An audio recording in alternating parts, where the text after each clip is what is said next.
వక్రతుండ గణేశ కవచం. మౌళిం మహీసపుత్రో వ్యాద్భాలం పాతు వినాయకః.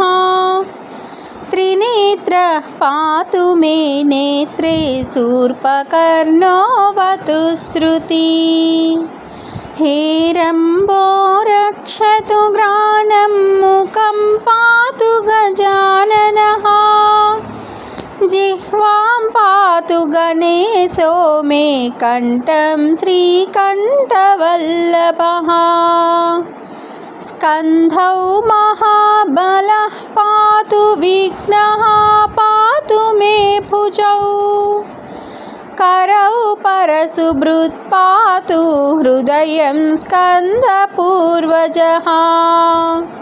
मध्यं लम्बोदरः पातु नाभिं सिन्दूरभूषितः.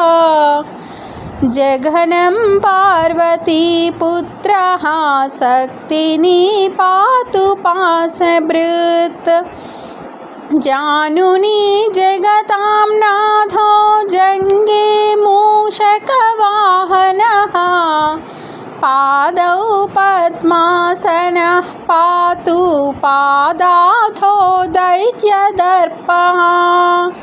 एकदन्तोऽग्रतः पातु पृष्ठे पातु गणाधिपः. पार्श्वयोर्मोदकाहारो दिग्विदिक्षु च सिद्धिदः. व्रजतस्तिष्ठतो वापि जाग्रतः स्वपतो स्मृतः.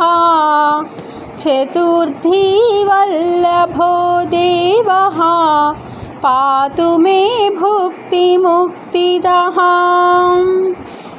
इदं पवित्रं स्तोत्रं च चतुर्थ्यां नियतः पठेत्. सिन्दूररक्तः कुसुमैः धूर्वया पूज्य विज्ञपम्. राजा राजसुतो राजपत्नी मन्त्री कुलं छलम्. तस्यावश्यं भवेद्वश्यं विघ्नराजप्रसादतः. समन्त्रयन्त्रं यः स्तोत्रं करे संलिख्य धारयेत्. धनधान्यसमृद्धिः स्यात् तस्य नास्त्यत्र संशयः. अस्य मन्त्रः ऐं क्लीं ह्रीं वक्रतुण्डाय हुं.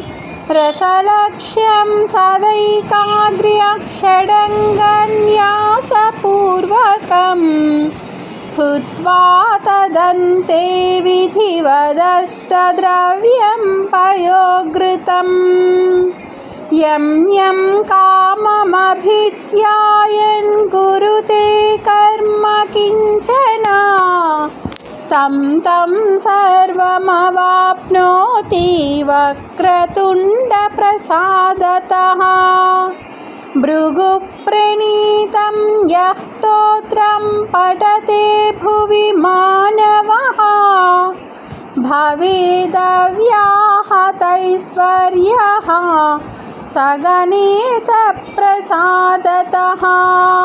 इति गणेशरक्षाकरस्तोत्रं सम्पूर्णम्.